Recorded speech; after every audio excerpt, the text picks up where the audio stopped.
avez dormi? Très tard, c'est-à-dire très tôt le matin. D'accord. C'est vraiment un privilège pour moi d'être avec vous. Quand je suis entré, j'ai vraiment été impressionné par l'organisation et le staff, le sérieux avec lequel ça a été organisé. Lorsque Cédric m'a demandé si j'avais des conditions, parce que le comité organisateur demandait si j'avais mes conditions, j'ai dit mais c'est sans protocole. On va, même si on va dehors ou dans la rue, c'est pas un problème. Je pense que Jésus-Christ n'avait pas besoin de trop de protocole. Et même le protocole qu'il avait n'était pas suffisant quand il était bousculé. Et Jésus prêchait là où il pouvait prêcher, synagogue, dans le désert, sur le lac. Ce n'était pas important. Le plus important, c'était que le message du royaume puisse être annoncé. Alors, comme je disais, c'est un privilège pour moi d'être avec vous aujourd'hui. Je vois qu'il y a beaucoup de jeunes. Vous êtes tous jeunes? Oui? Ok. Il n'y a pas de personne du troisième âge. Même si c'était le cas, il va rajeunir avec vous. Je vois qu'il y a beaucoup de personnes qui ne sont pas de la Belgique. Oui? Tout le monde. 90%. De Belgique. Qui est de Belgique? Ok. Allemagne? Ils sont des voisins. France? Ah, je crois que les Français sont plus forts. Hollande? Luxembourg? C'est tout? Italie? Italie, waouh. Londres aussi? Waouh. Et Cameroun? Ouais, c'est tout le monde alors. Mais Cameroun, c'est tout le monde. Ça serait intéressant que vous puissiez étendre ça, pas seulement au Camé, d'accord? Ouvrez. Je vois que vous avez déjà ouvert, je vois quelques personnes qui sont pas... Il n'y a pas que des Camés? Ah! Ok. Qui sont les Camerounais alors? Ok. D'accord. Et les autres nationalités? Oui? Je suis Togolais béninois. Togolais béninois. Ok. Et puis il y a Congolaise. Quel Congo? Kinshasa? Brazza? Kinshasa. Ok. Et puis?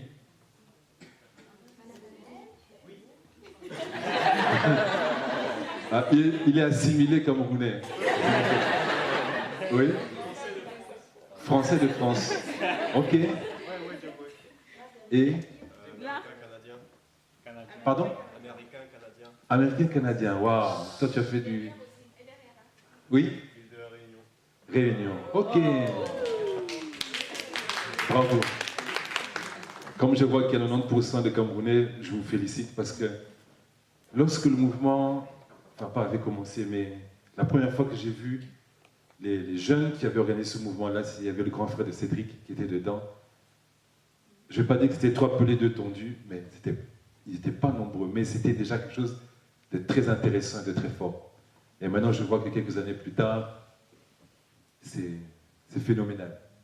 Sincèrement, je félicite le comité organisateur qui est tous là. Félicitations. Vous faites vraiment un très très très bon travail. C'est combien de fois par an? Ok. Chapeau.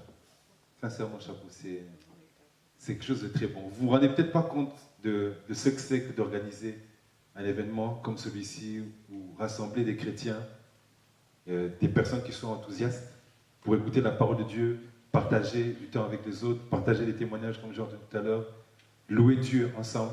C'est quelque chose d'extraordinaire. C'est quelque chose sincèrement qui m'a manqué lorsque je faisais mes études ici. Je me sentais complètement isolé et d'une autre planète par rapport aux mentalités que j'avais à côté de moi. Quand je suis venu en Belgique, j'étais chrétien, né de nouveau depuis 3 mois.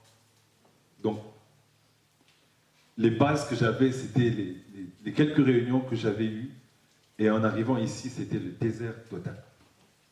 Le désert total. Et traverser un désert seul, c'est pas évident. C'est vraiment pas évident. Je ne sais pas ce qu'il faut faire. La seule chose que je savais, c'était jeûner. C'est tout. C'est tout. Jeûner et lire. Prier, je ne savais même pas. Tous les vendredis, pendant près de 4 ans, je jeûnais et je lisais un livre. Mais je ne savais pas prier. Je ne savais pas beaucoup de choses. Je savais sortir quelques versets, mais il y avait quelque chose qui me manquait. Et c'était une communauté comme vous en avez certainement là où vous habitez, et comme vous êtes en train d'en former une ici. Et c'est vraiment quelque chose d'extraordinaire. Amen. Et je considère ça comme un privilège que vous pouvez m'inviter aujourd'hui. Un privilège que je puisse m'adresser au peuple de Dieu, à des jeunes qui veulent être enflammés par la parole de Dieu et conduits par la parole de Dieu. Amen. J'ai combien de temps? Parce que je suis en train de parler. 1h30. À partir de Ok. Donc 15, 16. Ok. Voilà. Il y a des gens qui étaient fatigués qui voulaient faire une pause. Qui est fatigué? Personne. Le français est fatigué. Tu veux prendre une pause?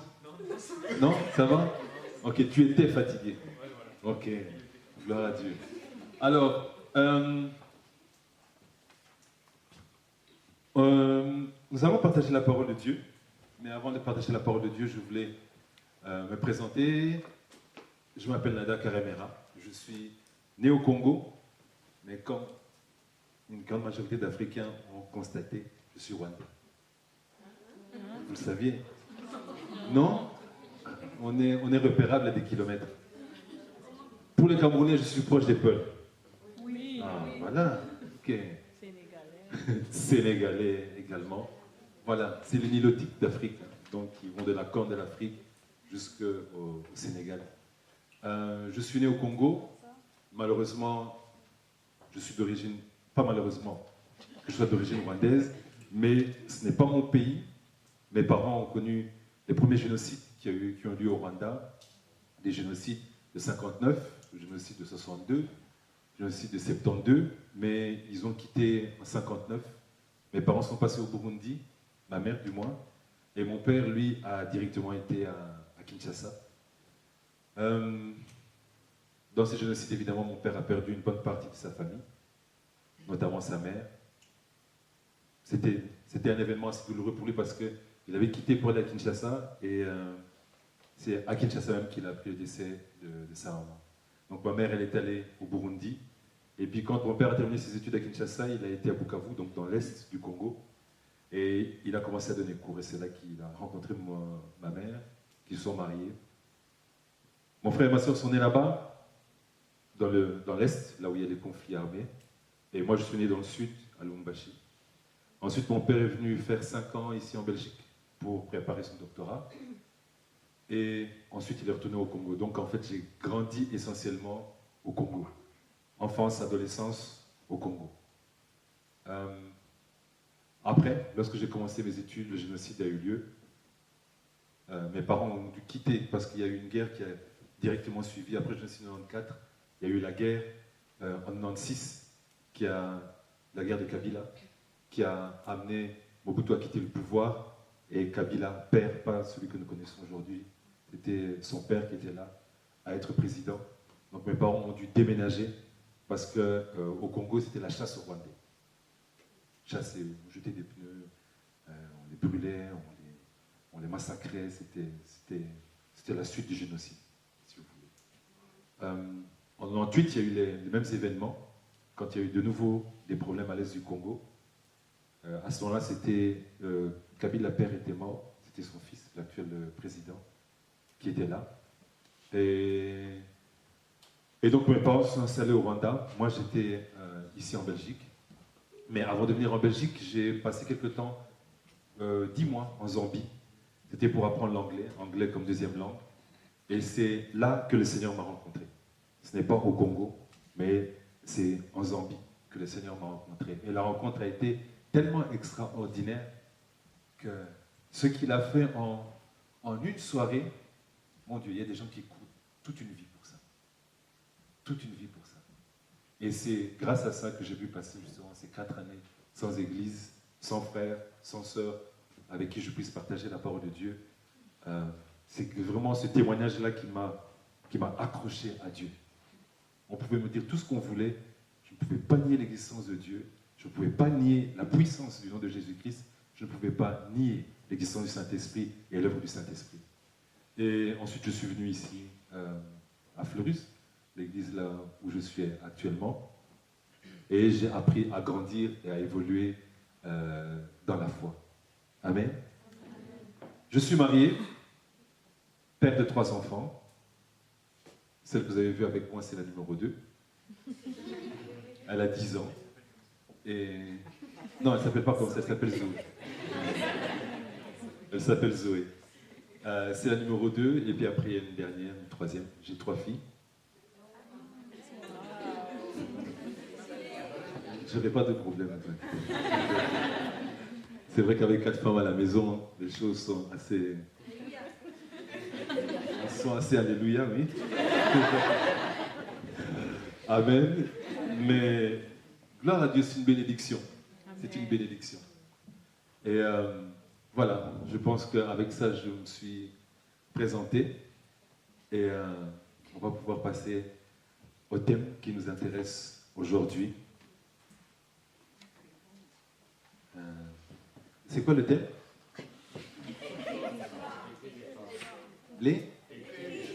Écrire l'histoire. Vous voulez écrire l'histoire? Oui. C'est vrai? Qui est prêt à écrire l'histoire? C'est tout? Il y a des gens qui ne veulent pas. Il y a des gens qui ne veulent pas. Ben, le tout est une question de volonté. C'est vrai. Mais un chrétien doit et marque l'histoire. Toujours. Ok? Ça, il faut que ce soit quelque chose de bien ancré. On va prendre un passage dans l'épître de Jean, le 3e épître de Jean. C'est un passage que beaucoup de personnes connaissent, certainement.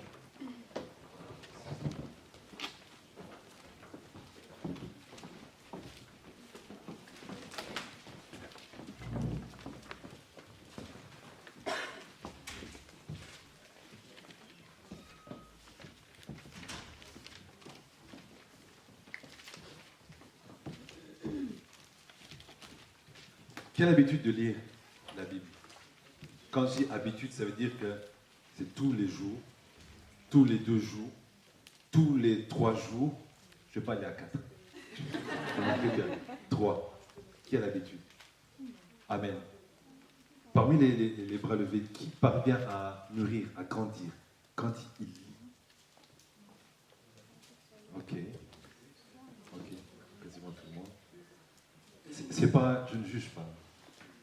Je ne suis pas là pour juger. Amen. Épître, le 3e épître de Jean, verset 2, il n'y a qu'un seul chapitre. Bien-aimé, je souhaite que tu prospères à tous égards et sois en bonne santé, comme prospère l'état de ton âme. Seigneur mon Dieu, nous te disons merci pour ta parole, qui est une lampe à nos pieds et une lumière sur notre sentier. Ta parole qui est la vie. Ta parole, ô Dieu, qui nous éclaire. Je prie en cet instant, cher Saint-Esprit, que tu puisses éclairer nos yeux, éclairer nos pas, éclairer nos cœurs en cet instant. Je prie que tu puisses nous prendre par la main, nous conduire dans toute la vérité. Je prie que tu puisses éclairer nos yeux, ouvrir nos yeux et nous faire connaître Christ Jésus. Amen, amen, amen. Amen. Amen. Ici, c'est Jean qui écrit une lettre, et dans cette lettre-là, il dit une chose qui est très importante: je souhaite que tu prospères. Amen. Mais nous savons très bien que la Bible nous dit que aucune parole de prophétie, donc aucune parole de ce livre n'a été donnée sans le Saint-Esprit. En d'autres termes, si tu changes de personne et tu ne mets pas Jean, tu mets le Saint-Esprit dit je souhaite que tu prospères. Ok? Dieu te dit je souhaite que tu prospères. Quand une personne déclare ça, je souhaite que tu prospères, ça veut dire que ça ne dépend pas de moi. Mon souhait est que tu prospères. Donc ça dépend de toi. Si tu veux marquer l'histoire, ça ne dépend que de toi. Très souvent, en tant que chrétien très religieux, on dit si Dieu veut, Dieu va faire, Dieu va faire, Dieu va faire, Dieu a dit, Dieu ceci, Dieu cela, mais très rarement, on ne prend la responsabilité. Très rarement, on décide de se lever et de dire je choisis de prospérer, je choisis de prospérer. Et dans ce passage-ci, la Bible nous dit que je souhaite que tu prospères, je souhaite que tu sois en bonne santé, comme prospère l'état de ton âme. En d'autres termes, la prospérité que tu as dépend de l'état de ton âme. Si tu parviens à faire prospérer ton âme, tu vas prospérer. Santé et prospérer à tous égards. En d'autres termes, ton état de santé et ta prospérité, ton niveau de prospérité dépend de l'état de ton âme. Alors, il faut comprendre une chose ici. Très souvent dans la Bible, vous allez voir que on change les termes. Quoique ici dans la version grecque, c'est bien âme, mais on change des termes, on permute assez facilement âme et esprit. De telle manière que dans la conception de beaucoup de chrétiens, quand on parle d'esprit et âme, ils mélangent les deux et ils considèrent les deux comme étant une seule chose. Amen. Amen. Mais il y a une réalité que les chrétiens doivent comprendre. L'homme, tout homme, est esprit. D'accord? Tu es un esprit, tu te définis comme étant un esprit qui possède une âme et qui vit dans un corps. En d'autres termes, je suis un esprit qui possède une âme et qui possède un corps. Quand vous allez dans Genèse chapitre 1er, je vais le lire pour vous, les versets 26 et 27, c'est la création de l'homme. On va voir ce que Dieu dit. Dieu vit que cela était bon, et après Dieu dit, faisons l'homme à notre image, selon notre ressemblance, et qu'il domine sur les poissons, blablabla. Il a dit quoi? Faisons l'homme à notre image et selon notre ressemblance. Amen. Amen. Il a dit, faisons l'homme à notre image et selon notre ressemblance. En d'autres termes, si tu es l'image et la ressemblance de Dieu, tu es comme Dieu. Or, lorsque Jésus-Christ a parlé avec Nicodème, il a dit que Dieu était esprit. Quand il a parlé à la Samaritaine, il a dit que Dieu est esprit. Et c'est pour ça qu'il faut que l'homme adore Dieu en esprit et en vérité. En d'autres termes, si Dieu communique avec toi, il communique avec ton esprit. Il ne communique pas avec ton corps. Dieu est esprit et il parle à ton esprit. Il y a un passage que nous allons lire tout à l'heure, là où on voit très bien ça, la différence. On dit que tu as reçu un esprit d'adoption, d'accord, lequel crie Abba Père. Et ensuite on dit que ton esprit aussi crie Abba Père. En d'autres termes, le Saint-Esprit t'apprend à dire Abba Père. Ensuite ton esprit dit Abba Père et reconnaît Dieu comme Père. Ok? Et ici, quand vous passez à Genèse chapitre 2, verset 7, l'Éternel Dieu forma l'homme de la poussière de la terre, il souffla dans ses narines le souffle de vie et l'homme devint un être vivant. Certains disent une âme vivante. Ok? Alors, ici, on comprend très bien. Il n'y a pas de terre ici. Bon. Dieu a créé l'homme, Dieu a formé l'homme. D'accord? Dieu a créé l'homme, esprit, il a formé l'homme, le corps. Ok? Et qu'est-ce qu'il a fait? Il a pris de la terre, il a façonné quelqu'un, et puis après il a soufflé. Et lorsqu'il a soufflé, la terre est devenue un être vivant. Et dans son entièreté. En d'autres termes, de la terre, il a fait des nerfs. Il a fait des os. Il a fait un cerveau. Il a fait un estomac. Il a fait du sang. Tout ça de la terre. L'homme n'était que... Au moins il a formé, imaginez, quand vous allez sortir, prenez de la terre. Et dites-vous que vous venez de là. Et Dieu a fait, et c'est devenu un être vivant. Petite digression ici. Vous comprenez pourquoi, quand le Saint-Esprit souffle, quel que soit l'organe mort, la vie doit revenir. Quel que soit l'organe pourri, la vie revient. Quel que soit l'organe manquant, ça revient. Ça revient. Dans votre corps, vous avez tout le matériel qu'il faut au Saint-Esprit pour guérir, pour restaurer votre être. Et faire même plus. Après, quand il a fait la femme, qu'est-ce qu'il a fait? Il a créé un 8e jour pour la femme. Vous aimeriez bien ça. Dire, vous avez, c'était 6e jour. Nous, c'est le 8e. Dieu s'est reposé, après il a dit, faisons la femme maintenant le 8e jour. Non, non, non, non, non, non, non, non. Non, non, non. Et puis, dans Genèse, on dit très bien, créa homme et femme. D'accord? Donc les femmes ne sont pas à un niveau inférieur. Amen. Amen. Les femmes, vous êtes très précieuses aux yeux de Dieu. Amen, amen, amen, amen. Sachez-le. Vous êtes très précieuses. Les hommes aussi. Les hommes aussi. Mais je vais en profiter pour faire une petite digression ici. C'est quelque chose qui m'a touché et dans lequel vous serez très bientôt impliqué, puisque je suppose qu'il y a beaucoup de gens qui veulent se marier ici. Il n'y a pas d'amen. Amen. Pas des futurs célibataires et des éternels célibataires. Bon. Ok. Juste une petite digression. Donc, Éphésiens chapitre 5. Verset 22. C'est un verset que les femmes n'aiment pas beaucoup. Hein? Ah, je vois qu'il y a des gens qui connaissent déjà. C'est un bon verset. C'est un bon verset. Oui. Merci, maman. Amen. Et c'est quoi? Qui peut le lire? Oui? Éphésiens chapitre 5, verset 22. Femmes,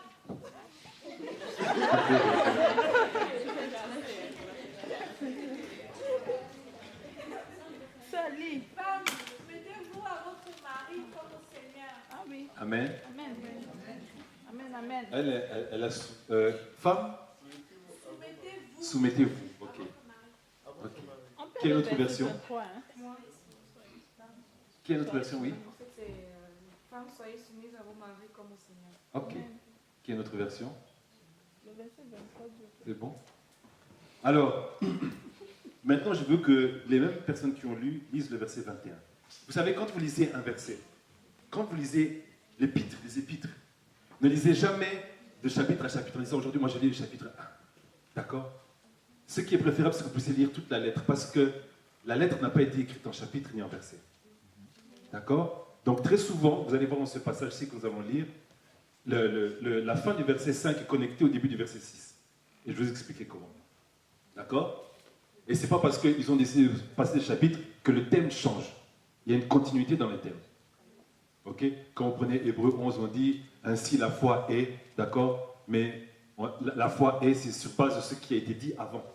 Alors si tu dis, moi aujourd'hui je vais lire Hébreux 11, la foi est, mais il faut lire un peu avant pour pouvoir bien mettre le verset dans le contexte et ne pas le sortir et simplement les maris dire à votre femme, il est écrit, soyez soumis, soyez soumis, soyez soumises. Amen. Et il y a des choses que nous allons régler tout de suite. Amen. Verset 21.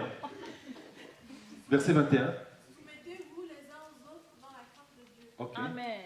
Vous soumettant les uns aux autres dans la crainte de Christ. Amen. Amen. Comment est-ce que tu dis soumettez-vous les uns aux autres et puis après tu dis femmes soyez soumises? Pourquoi? Pourquoi Dieu dit soumettez-vous les uns aux autres et ensuite il dit femmes soyez soumises et pas hommes soyez soumis? D'accord? Il y a une jeune de l'église qui est venue me dire une fois, ah voilà, on chattait sur Facebook avec d'autres jeunes chrétiens et ils m'ont balancé ce verset en disant femmes soyez soumises à votre mari. Je dis, est-ce que tu as lu le verset en entier? Oui, j'ai lu, ces femmes soient soumises. Alors, les machos ont commencé à dire, voilà, tu devras faire ça, tu devras faire... Enfin, vous connaissez, enfin, pour que je fasse un dessin, beaucoup d'Africains ici, et même les Européens, je pense qu'il y a pas mal de machos aussi. Tu arrives à la maison, les femmes, enlève mes chaussures, amène-moi les sandales, approche-moi la chaise, et tu poses. Il y a un frère dans l'église, lui qui va beaucoup plus loin. Il est assis dans le fauteuil, la télécommande est sur la table de mixage. Il demande à sa femme, ou à son enfant de venir chercher la télécommande. Donne-moi la zapette, donne. Et puis après, il commence à changer les choses. Et c'est ce qu'on appelle soumission, non? C'est ça, dans la conception de tout le monde. D'accord? Mais on a dit, soyez soumis les uns aux autres. Maintenant, je vais vous donner une lecture de ce passage-là. Verset 21, soyez soumis les uns aux autres. 2 points. 1. Femmes, soyez soumises à votre mari. D'accord? Et c'est que, la fois passée, quand j'en ai parlé à l'église, il y avait une femme qui était juste à côté qui a dit non. Non. Hey, c'est le mode de fonctionnement de Dieu. C'est pas moi. Vous allez voir, vous savez. Maintenant, je vais m'adresser directement aux femmes. Les femmes, lorsque vous allez vous marier, soyez soumises à votre mari. Si vous n'êtes pas soumise à votre mari, il y aura 2 hommes dans la maison. Et 2 coqs dans la basse-cour, bagarre. Oui, le verset 25 aussi. Hein? Attends, j'y arrive, maman. J'y arrive. Je ne tape pas sur les femmes, je dis ce qui est écrit. D'accord? Soyez soumises. Maintenant, quelle sorte de soumission? Soumission de l'Église à Christ. D'accord? D'accord? Bon. Point 2. On va parler des hommes maintenant. Alors, c'est le verset 25 qui dit, Marie, aimez vos femmes. Je vais m'arrêter ici, un peu. Vous allez remarquer que Dieu ne dit pas, femmes, aimez vos maris. Hein? Hein? C'est vrai, non? Il n'a pas dit. Il y a un autre verset là où il dit, ne vous irritez pas contre votre femme. Ah oui. Regarde ta tête, tes cheveux bizarres. Regarde la sauce que tu me donnes, il n'y a même pas de sel. Où est mon piment? Oui. Ne vous irritez pas, ne sois pas amer envers elle. Ne sois pas amer. La Bible dit de les traiter comme quelque chose de précieux et de fragile. Et je vous assure, quelque chose de précieux, c'est quelque chose qui a de la valeur. Quelque chose de fragile, c'est quelque chose qui se casse facilement. Et en t'irritant, tu vas casser pour rien. C'est un avertissement que je donne aux hommes. Mais ici, il dit, aimez vos femmes. Ouvrez vos oreilles. Maintenant, hommes, écoutez-moi bien. Je vais prendre le terme qu'une personne que j'aime beaucoup utilise. Les hommes. Qui est marié ici? Ah. Ok, c'est bon. Alors, vous entendez, vous écoutez et vous vous reconnaissez là-dedans. Les autres, il y a quelqu'un qui m'a dit, les hommes sont comme des Bluetooth. Ils se connectent à tout GSM qui a le Bluetooth allumé, multidirectionnel. C'est pas parce qu'il vient te dire je t'aime qu'il t'aime. Parce que de l'autre côté, il a déjà dit je t'aime. C'est pas parce que tu es belle qu'il dit je t'aime. C'est parce que c'est un Bluetooth qui est connecté. Et toute fille qui est disponible, pouf, il se connecte. Bon. Je ne vais pas vous demander de dire Amen là-dessus. Je sais déjà. D'accord? Multidirectionnel. Et ici, vous dit maintenant, canalisez-vous. Votre femme. Aimez votre femme. Comment est-ce que vous allez aimer votre femme? Il dit, Marie, aimez vos femmes comme Christ a aimé l'Église. Et s'est livré lui-même pour elle, afin de la sanctifier, après l'avoir purifiée par l'eau et la parole, afin de faire paraître devant lui cette Église glorieuse, sans tache, ni ride, ni rien de semblable, mais sainte et irrépréhensible. C'est ainsi que les maris doivent aimer leur femme comme leur propre corps. Celui qui aime sa femme s'aime lui-même. Donc, quand tu commences à détester ta femme, tu te détestes toi-même. Les hommes, dites amen. C'est un amen fatigué. Bon, écoutons ce que Paul est en train de dire ici. Paul qu'on traite de macho. Hein. Vous avez déjà entendu ça? Que Paul est traité comme, est considéré comme un macho. Mais voici ce qu'il dit. Il dit que Jésus-Christ a purifié l'Église par l'eau et par la parole. D'accord? En d'autres termes, Jésus, il voit sans tache et sans défaut. En d'autres termes, homme, tu dois avoir ta femme sans tache, sans défaut. Et tu dois laver cette femme-là. Ne soyons pas des gars-là hyper spirituels en disant, je vais prendre un verset, je vais te bénir avec des versets. Voilà, dans Cantique des Cantiques, il est écrit que tu es, vous connaissez, hein, c'est gazelle pleine de grâce. Hein, tes dents sont comme des moutons sur les pans de ceci, tes joues sont comme des demi-pamplemousse ou demi-orange, je ne sais pas quoi, ton cou comme un palmier, ainsi de suite. Non, ne demande pas de baratiner. Dis sincèrement à ta femme, tu es belle. Dis à ta femme, tu es belle. Tu es la... C'est ça, non? Jésus-Christ a dit ça à l'église. Marie dit ça à ta femme. Tu es belle.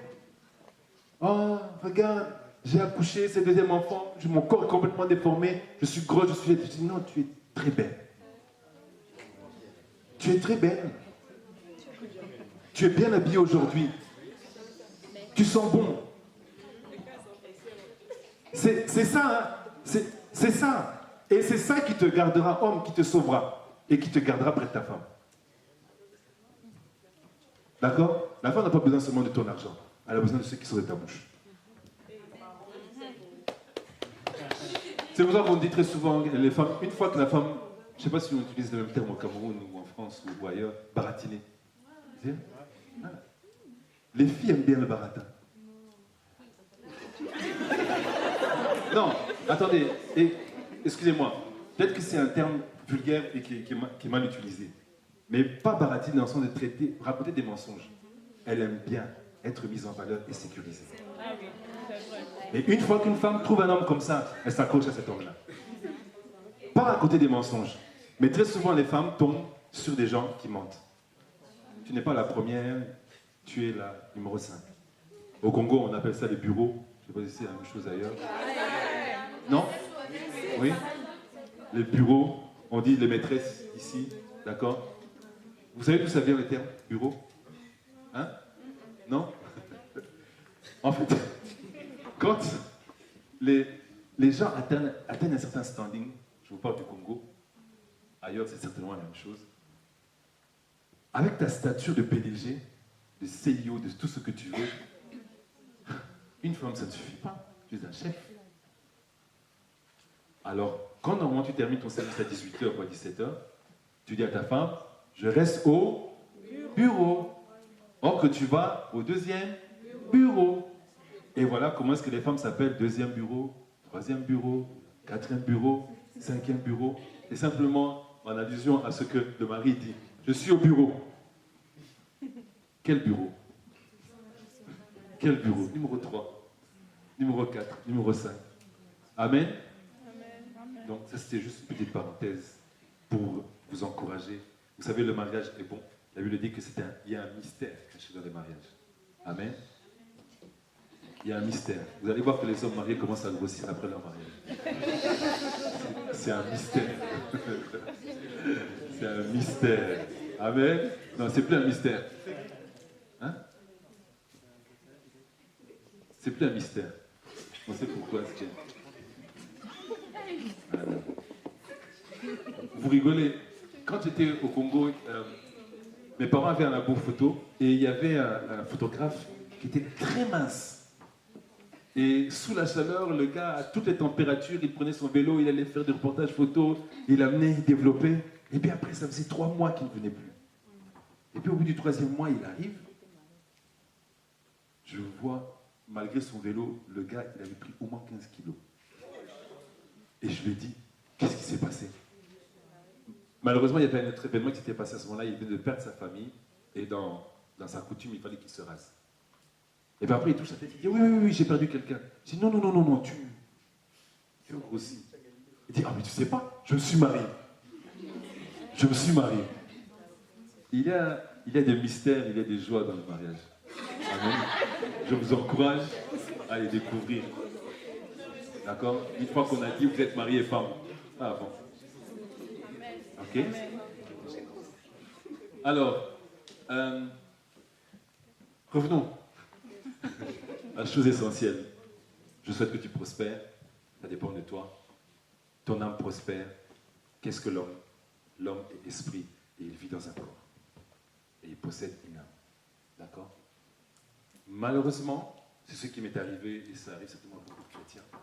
Lorsque je me suis converti, je suis tombé dans le piège traditionnel à mon avis, de beaucoup de chrétiens. Quand j'étais à l'extérieur, je voyais les chrétiens et les nouveaux et je me faisais une caricature d'eux. Vraiment une caricature. Donc ça veut dire que tu pointes les trucs négatifs. D'accord? Et tu as ta conception à toi de Dieu, ta compréhension de Dieu. Alors quand je suis devenu chrétien et de nouveau, si je voulais être chrétien de nouveau, je devais ressembler à la caricature que je croyais. C'était comme ça que moi je voyais les choses. Et la caricature, c'était quoi? Tu n'écoutes pas la musique mondaine. Tu ne sors pas en boîte. Tu ne dragues pas. Tu ne bois pas. Il y a beaucoup de tu ne dois pas, tu ne dois pas, tu ne dois pas. C'est vrai ou c'est faux?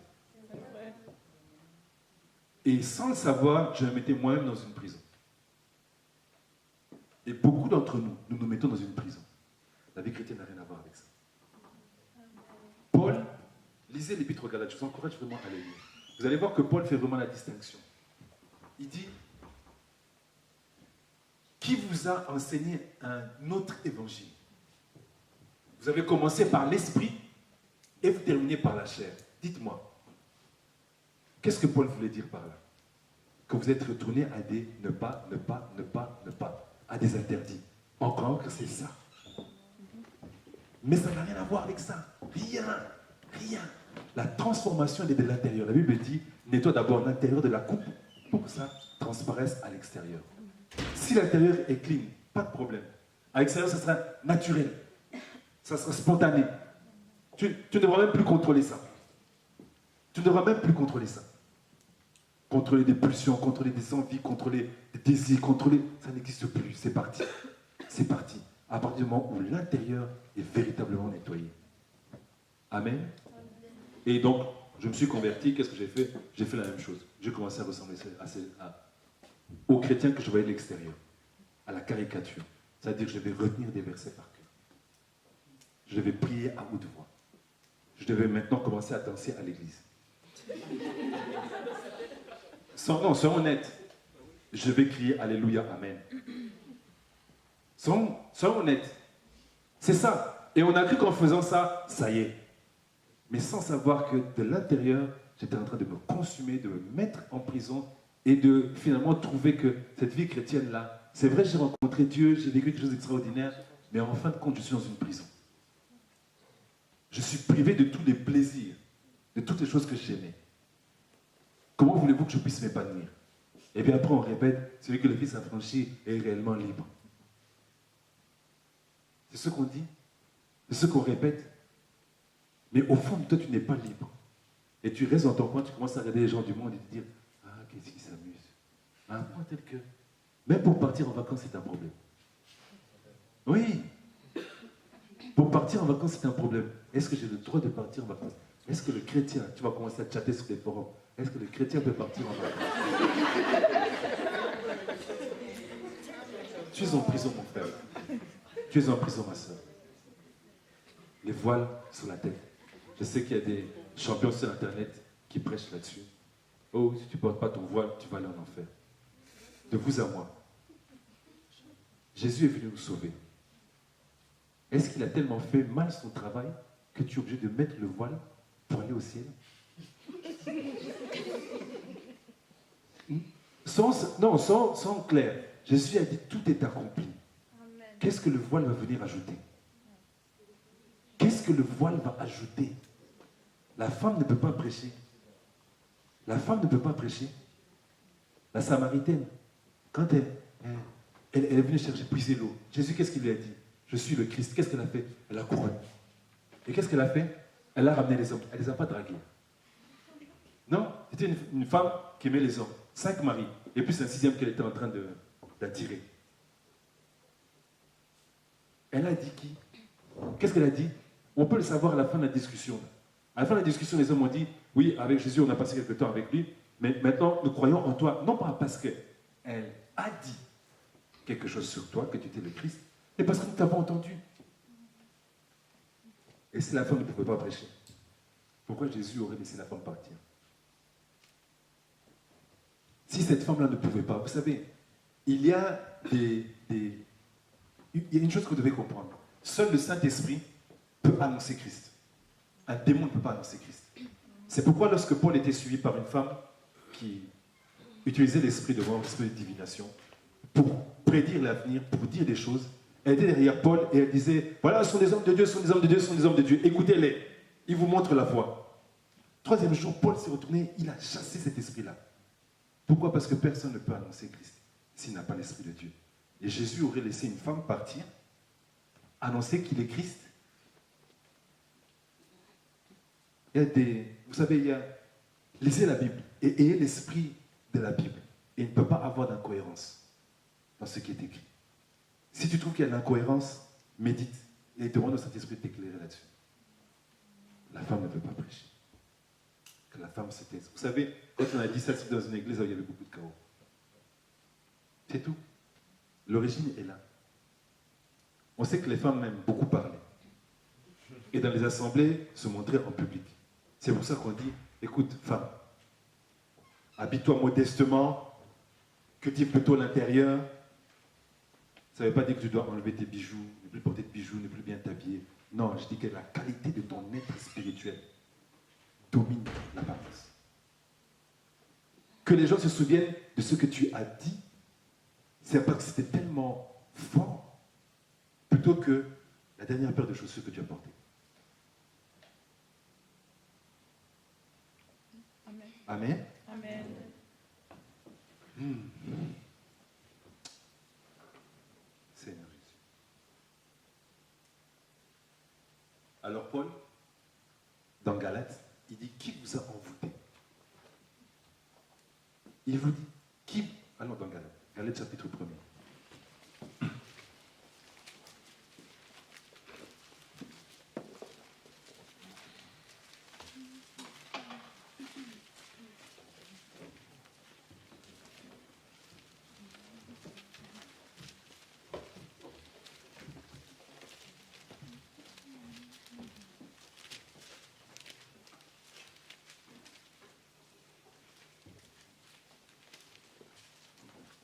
Dans le chapitre 1, on le dit, mais au chapitre 3, on le dit, ô Galates dépourvus de sens, qui vous a fasciné pour que vous n'obéissiez plus à la vérité, vous, aux yeux de qui Jésus-Christ a été peint comme crucifié. Amen.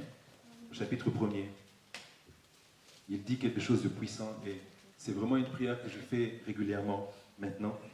Il dit ceci, au verset 6, « Je m'étonne que vous vous détourniez si promptement de celui qui vous a appelé par la grâce de Christ pour passer à un autre évangile. » Non pas qu'il y ait un autre évangile, mais il y a des gens qui vous troublent et qui veulent renverser l'évangile de Christ.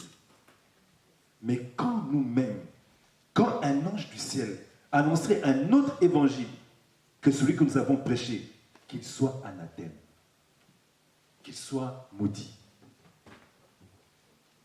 Il y a des gens qui viennent avec un évangile, vous ne reconnaissez plus Christ. Un évangile qui vous coupe les pieds. Un évangile qui vous mène en prison. Paul dit qu'il soit maudit. Si c'est un ange, qu'il soit maudit. Si c'est un homme, qu'il soit maudit. Parce que cet évangile est tellement précieux, et tellement de personnes cherchent. On dit que la création soupire après la révélation des fils de Dieu. Comment est-ce qu'on va savoir que tu es fils de Dieu? Par l'évangile que tu annonces. Amen. Allons dans notre passage et vous allez comprendre à quel point cet autre évangile est terrible. Éphésiens chapitre 6. Vous connaissez certainement les armes de Dieu. Amen. Vous connaissez certainement les armes de Dieu. Qui peut me les citer? Comme ça? Le casque du salut. Oui. Oui. Oui.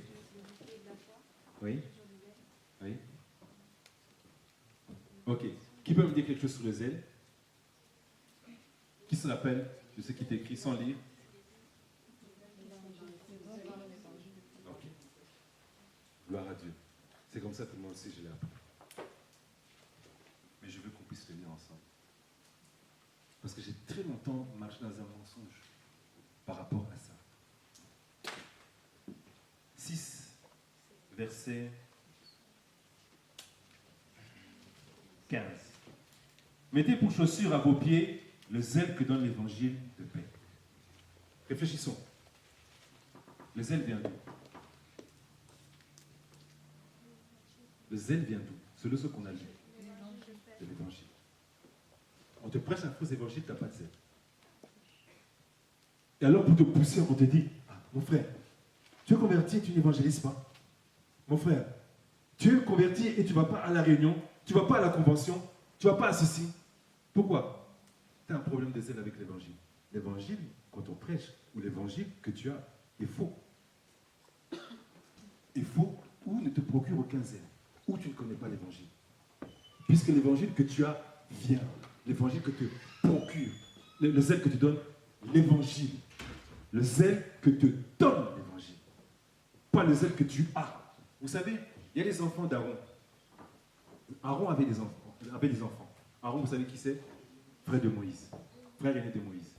Et Dieu a établi les choses comme ceci. À Moïse, tu seras Dieu pour ce peuple.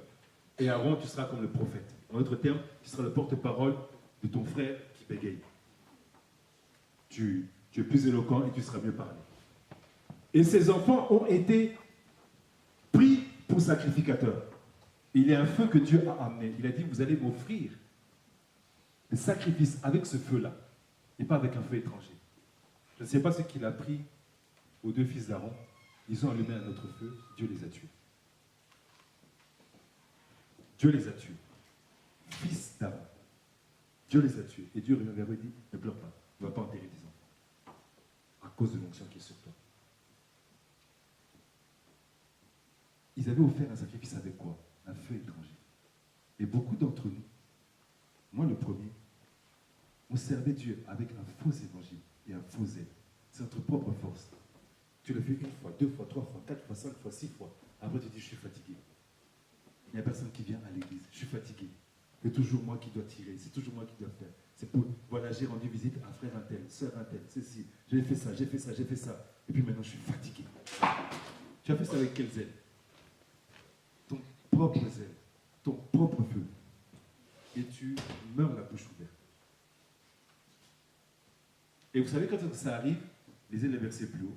Au reste, fortifiez-vous dans le Seigneur, verset 10, et par sa force toute puissante, revêtez-vous de toutes les armes de Dieu, afin de pouvoir tenir ferme contre les ruses du diable. C'est quand le diable a dit, ok, il a fait une fois, il tient encore, deux fois, il tient encore, 5 fois, 6 fois, ah, maintenant il commence à murmurer, il est fait. Et c'est là qu'il t'attrape. On ne te voit plus aux réunions, on ne te voit plus à l'église, on ne te voit plus aux veillées, on ne te voit plus aux acapés. À l'église, tu viens après la louange, juste pour écouter la parole, tu quittes avant les offrandes parce que tu dis que l'argent est mal géré. Oui, ton zèle est parti. Et c'était ton propre zèle. Tu servais Dieu avec ton propre zèle. Dieu ne t'a jamais demandé ça. Il a dit, est-ce qu'un homme va au combat avec ses propres armes? Vous avez déjà vu quelqu'un partir à la guerre et dire, moi je vais partir en Irak, moi je vais partir à tel endroit. Attends, je vais aller chez l'armurier. Gilet pare-balles, s'il vous plaît. Kalash aussi. Donnez-moi des armes. Ok, voilà, je vais à la guerre. Un billet d'avion. Tu payes ton billet d'avion et tu vas te battre. Vous avez déjà vu ça? Non. On te fournit tout, on te paye. Personne ne va à la guerre sans payer. Le zèle même que tu as, l'évangile te le donne. Si vous manquez de zèle, vérifiez du côté de votre évangile. Je ne dis pas que pasteur, le prédicateur ou la personne qui vous enseigne mal. C'est votre compréhension. Amen. Dernièrement, j'ai fait une étude sur ce qu'on appelle l'incrédulité. D'accord? Et très souvent, même si je pose la question ici, qu'est-ce que vous entendez par incrédulité? Qui peut me dire? C'est la première de classe. Tu lèves pas la main. Incrédulité. Le fait de ne pas croire.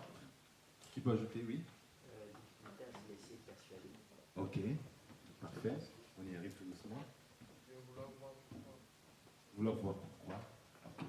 Maintenant, en méditant là-dessus, il y a une image qui m'est venue de manière claire. L'incrédulité, ce n'est pas forcément ne pas croire, mais c'est croire à un mensonge. Difficulté à être convaincu. C'est croire à des mensonges. Et maintenant, je vous pose la question, combien de mensonges est-ce que vous croyez? Je vais vous dire beaucoup, même moi. Il y a encore beaucoup de mensonges auxquels je crois. Je suis persuadé que ça, c'est la vérité. Donc, ça n'a rien à voir. Ah. Oui. Vous voulez que je vous donne un exemple? Comment cet esprit est surnois? Comment est-ce qu'il est mauvais? Le peuple de Dieu marchait dans le désert. Et la Bible nous dit qu'une partie du peuple est tombée dans le désert à cause de l'incrédulité. Alors maintenant, je voudrais que vous puissiez vous mettre à leur place.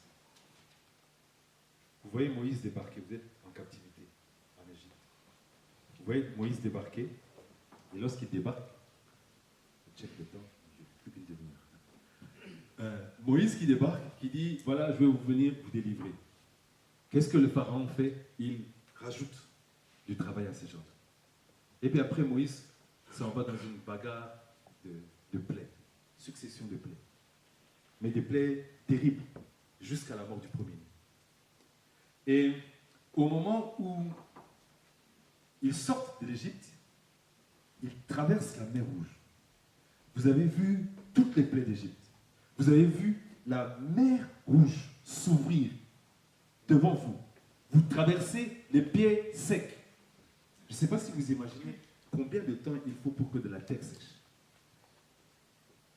Mais quand ils marchaient dans la mer Rouge, c'était de la poussière qui se levait. C'était sec. Le flot était stoppé.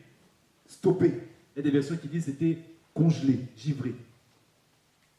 Quand vous êtes dans les psaumes, vous découvrez encore d'autres trucs qui ont été faits, mais qu'on ne dit pas dans Deutéronome ou dans Exode.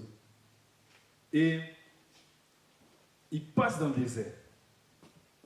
Et dans le désert, Dieu dit, le jour je vous conduirai avec la nuée.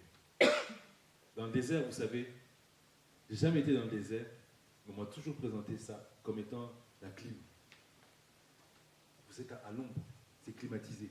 Vous ne souffrez pas de la chaleur. La nuit, il fait très froid dans le désert. Il y a la colonne de feu qui est là pour vous réchauffer. Et chaque matin, petit déjeuner, servi à côté de toi, tu te lèves, la nourriture est là. Dans ce passage, on dit que c'est la nourriture des anges. La manne était là.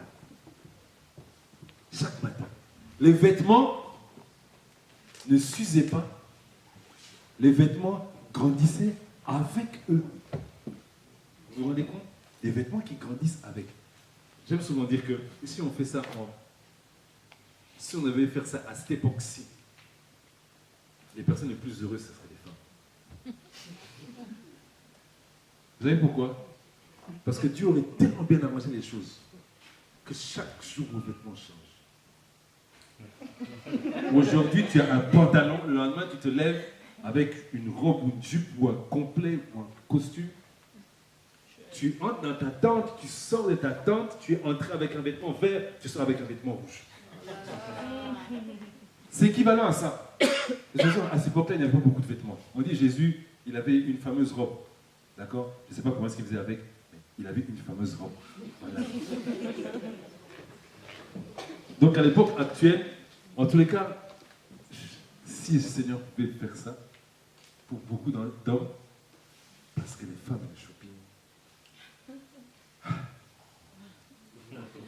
les hommes mariés, c'est terrible. Et même avant, si vous regardez les jeunes filles ici, vous et le shopping, Que tu donnes 1000 euros à un homme, c'est pas des vêtements qu'il va acheter. Tu donnes 1000 euros à une femme. Oh.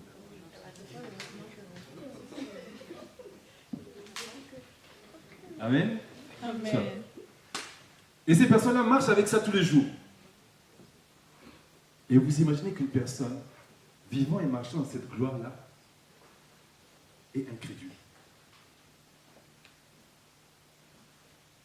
C'est ce qu'on a dit. Ils sont morts par incrédulité. Comment est-ce qu'une personne, tu ne vas pas chez le boulanger. Le boulanger livre à domicile. Tu ne vas pas au supermarché pour faire tes courses. Le supermarché vient à domicile. Tu ne vas pas chercher les vêtements à domicile. Tu n'as pas besoin de payer ton chauffage, tout est réglé. Mais tu es incrédule. Et qu'est-ce qu'on dit? Ces gens-là ont commencé à regretter quoi? L'Égypte. Ils ont commencé à regretter, ça a fait rire ça, les oignons. Les oignons d'Égypte. Ils ont commencé à regretter ça. L'incrédulité. Ça peut vous amener à réfléchir de manière complètement tordue. Parce que vous croyez à des mensonges. Pierre a marché sur l'eau, oui ou non? Pourquoi est-ce qu'il a commencé à se noyer? C'est tout. Jésus a dit, viens, tu marches. Tu arrives jusque là où est Jésus. Parce que les flots se lèvent, tu ne crois plus. Mais en fait, tu viens de marcher sur l'eau. Tu viens de marcher sur l'eau. Pourquoi tu doutes? Des choses que tes propres yeux ont vues. Parce que tu vois les flots se lever. Parce que tu as vu l'eau se lever, tu ne crois plus. Oh. Quand on a amené aux disciples l'enfant épileptique, c'était la même chose. Ils ont chassé toutes sortes de démons. Ils ont ressuscité toutes sortes de morts. Ils ont purifié toutes sortes de lépreux. Un épileptique est venu, il a piqué sa crise. Oh, qu'est-ce que c'est ça? C'était pas un démon de nouvelle génération. C'est pas un clonage qu'on a fait, un mix qu'on a fait pour faire un super démon. Non. La seule chose qui les a empêchés, Jésus leur a dit, c'est votre incrédulité. Amenez-moi cet enfant-là. Et Jésus s'est occupé de cette affaire. Vous vous rendez compte? Vous venez de faire une campagne d'évangélisation, vous venez de ressusciter des morts, et c'est un démon d'épilepsie qui vous fait peur. Quel est ton mode de fonctionnement? Ta façon de comprendre Dieu? Amen. À un tel point que, allez avec moi dans 1 Jean.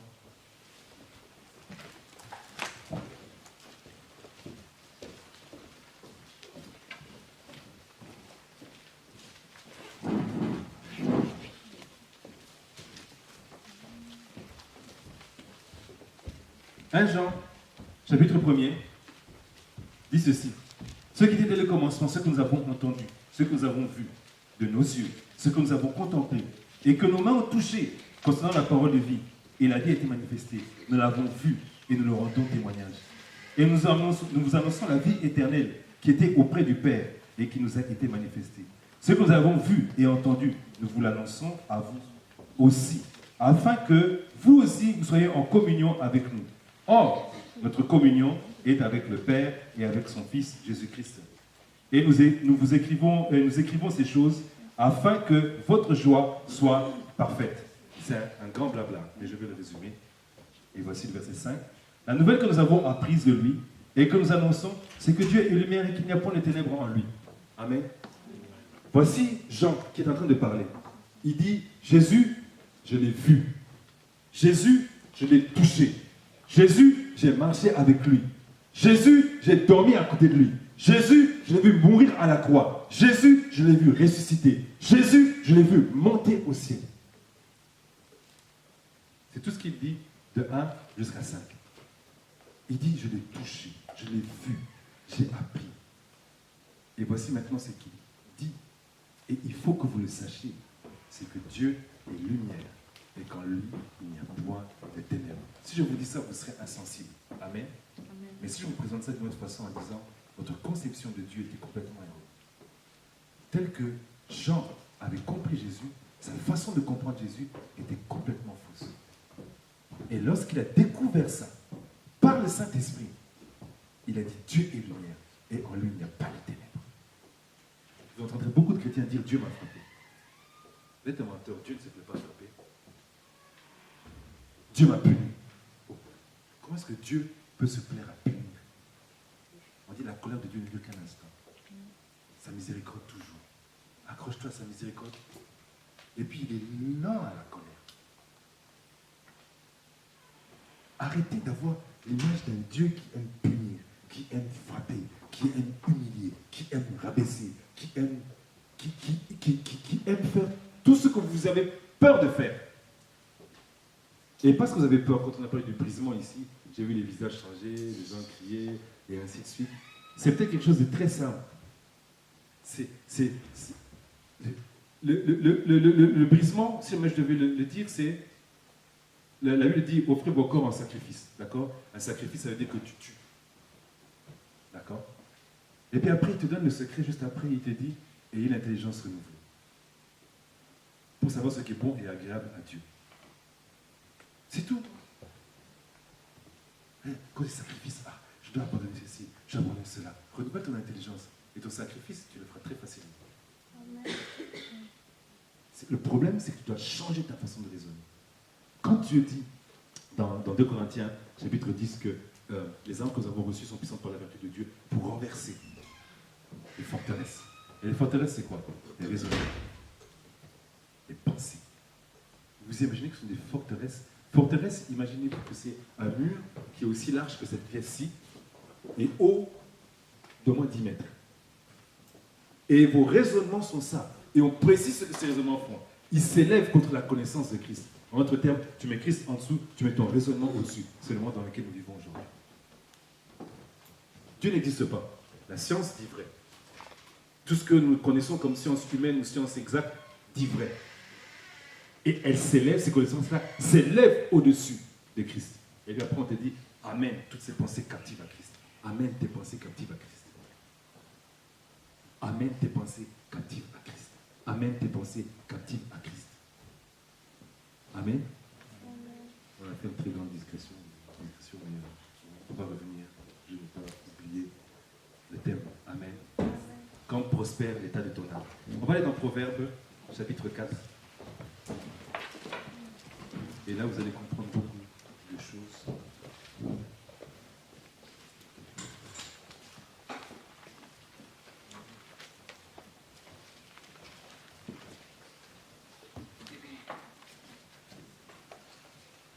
Amen.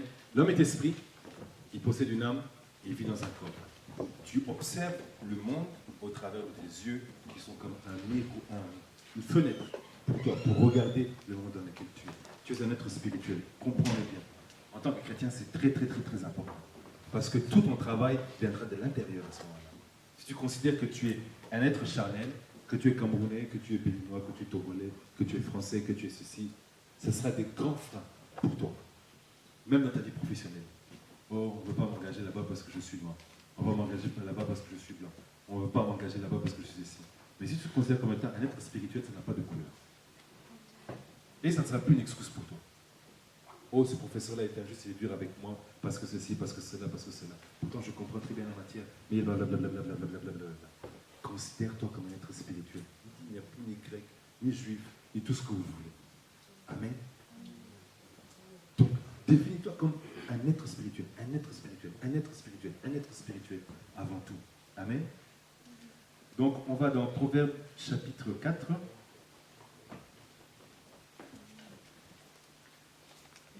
Avant d'aller là-bas, je vais donner peut-être un autre proverbe. Proverbe chapitre 20, verset 27, qui est aussi en connexion avec. Qui dit ceci: le souffle de l'homme est une lampe de l'Éternel. Elle pénètre jusqu'au fond des entrailles. Amen. Il y a d'autres personnes d'autres versions, à part en dehors du souffle de l'homme. L'esprit. Voilà. Ok. Il y a quelqu'un d'autre? La conscience est la lampe que le Seigneur donne à l'homme. Ok. La conscience, c'est la voix de l'esprit. L'esprit, le souffle. Amen. Ici, on est en train de dire que le souffle de l'homme est une lampe. L'esprit de l'homme est une lampe. de l'Éternel. La première fois que j'ai entendu ce verset-là, peut-être que certains ont compris ça dans ce sens-là. Dieu regarde l'homme au travers de son esprit. D'accord? Si l'homme n'a pas d'esprit, Dieu ne peut pas voir cet homme. Ça serait paradoxal que Dieu ne puisse pas voir quelque chose dans sa création. Donc ce n'est pas quelque chose qui va dans ce sens-là. Mais c'est plutôt dans le sens que Dieu éclaire l'homme par la lumière qu'il dépose dans son esprit. Donc c'est par ton esprit que Dieu veut te diriger. Tu es éclairé par Dieu à partir de ton esprit. À partir, dans la Bible on prend esprit ou on prend le terme cœur, à partir de ton cœur. On dit que de là viennent toutes les sources de la vie. Tes pas sont dirigés par ce qui est dans ton cœur. Chacun de tes pas. À partir du moment où tu peux contrôler ce qui entre dans ton cœur, tu contrôles ta destinée. À partir du moment où tu peux protéger ce qui est dans ton cœur, tu protèges ta destinée. Dans la Bible, il y a l'histoire de Samson. Tout le monde connaît l'histoire de Samson. Samson était un homme fort, c'était un juge en Israël. Et Samson avait un penchant pour les femmes, et spécialement une prostituée qui s'appelait Dalila. Et Dalila avait reçu la mission des Philistins de trouver le secret de Samson pour pouvoir se séparer de Samson et l'abattre. Et Dalila a harcelé chaque jour Samson. Harcelé Samson, jusqu'au moment où Samson a perdu patience. Et la Bible dit qu'il a ouvert son cœur à Dalila et il a donné le secret à Dalila. À quel moment est-ce qu'il a donné le secret? Au moment où il a ouvert son cœur. Et il a livré ce qui était dans son cœur. Le secret que personne ne connaissait. Pardon. Vous vous rendez compte? Parce qu'elle a eu accès à son cœur, elle a eu accès au secret. Celui qui a accès à ton cœur peut déposer quelque chose et cette chose-là va pousser à grandir. Amen. Donc Dieu t'éclaire et te conduit par l'esprit, ton esprit. C'est pourquoi lorsque le Saint-Esprit vient habiter en toi, il habite dans ton esprit. Ok? Ça va? Je ne vous perds pas? Alors il faut que vous puissiez comprendre une chose. Lorsque tu nais de nouveau, on dit que tu es une nouvelle création, une nouvelle créature, et on te dit que les choses anciennes sont passées, et voici Dieu fait toutes choses nouvelles. Maintenant, je veux que vous puissiez comprendre l'excellence de cet esprit-là. Dans l'Ancien Testament, vous allez voir que les sacrificateurs entraient une fois par an dans le lieu très saint du temple. Le temple, il y avait les parvis, le lieu saint, le lieu très saint. Chaque compartiment était séparé par un rideau très épais, et c'est l'un de ces rideaux du lieu très saint qui s'est déchiré lorsque Jésus-Christ est mort sur la croix. Et dans cet endroit-là, un sacrificateur choisi y allait une fois par an pour faire la purification des péchés. Mais avant ça, il devait se purifier lui-même. S'il n'était pas pur et qu'il entrait dans le lieu très saint, il mourait. Alors, qu'est-ce qu'il faisait? Il mettait des cloches au pied du sacrificateur, il mettait une corde au pied du sacrificateur, et il demandait au sacrificateur d'y aller. Et tant qu'il était à l'intérieur dans la présence de Dieu, il devait battre des pieds pour qu'on puisse entendre le bruit de clochette. Si le bruit de clochette s'arrêtait, ça veut dire qu'il était mort. Alors on le tirait avec la corde et on le sortait de là. D'accord? Certains connaissent déjà peut-être cette tradition, cette coutume qui était faite en Israël. Et si vous vous rendez compte que le sacrificateur ne s'est pas bien purifié et qu'il peut mourir dans la présence de Dieu, maintenant imaginez que votre esprit est le lieu de résidence par excellence du Saint-Esprit. Imaginez quelle est la qualité que Dieu a donnée à cet esprit. La Bible dit, j'ôterai le cœur de pierre, je mettrai un cœur de chair sur lequel je graverai ma parole, je te donnerai un cœur qui aime ma parole, qui te poussera à aimer la parole de Dieu. C'est un cœur totalement différent. Ton cœur n'est plus dur. Ton cœur est tendre. Ton cœur n'est plus dur. Ton cœur est tendre. Et c'est un cœur qui aime la parole de Dieu et qui aime la présence de Dieu. Voilà comment est-ce que Dieu a changé ton cœur. Et vous allez voir, quand vous êtes converti, vous étiez chaud. J'espère que vous l'êtes toujours. Si vous êtes ici, c'est que vous l'êtes. Amen. Proverbe chapitre 4, verset 20. Et on va clôturer là-dessus.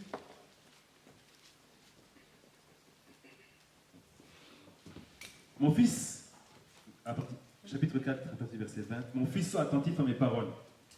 Prête l'oreille à mes discours, qui ne s'éloignent pas de tes yeux.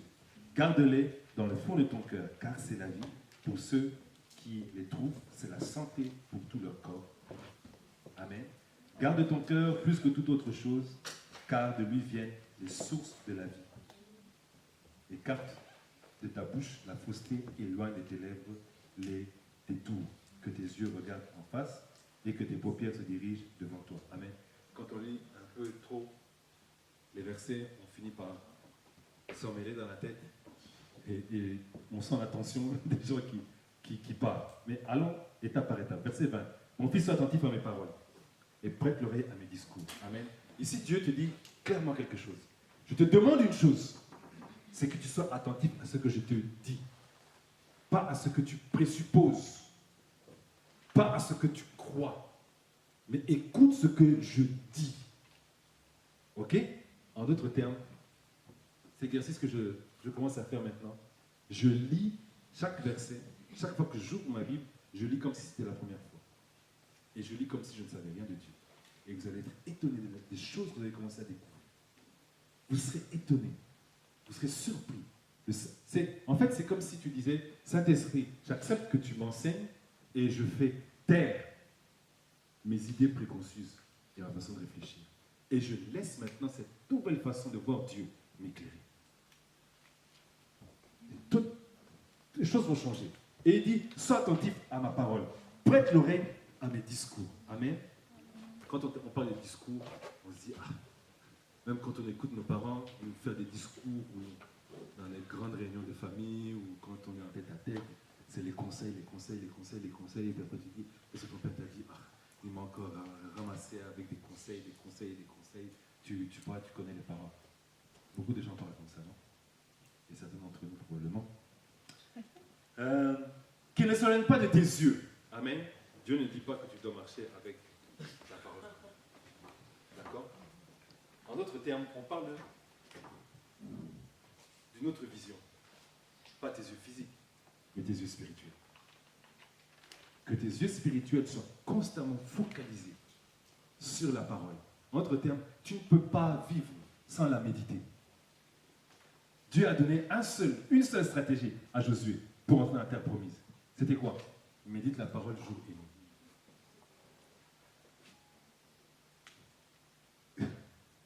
Mettez-vous encore dans le contexte. Moïse est mort. L'homme au miracle qui parle avec Dieu en face à face. Il meurt. Maintenant, Josué vient. Josué était toujours proche de Moïse. Et il voyait comment est-ce que Moïse parlait avec Dieu. Et ce Josué-là doit prendre maintenant la relève et faire entrer dans la terre promise. C'était le devoir normalement de Moïse. Mais Moïse est mort. Qu'est-ce qui se passe?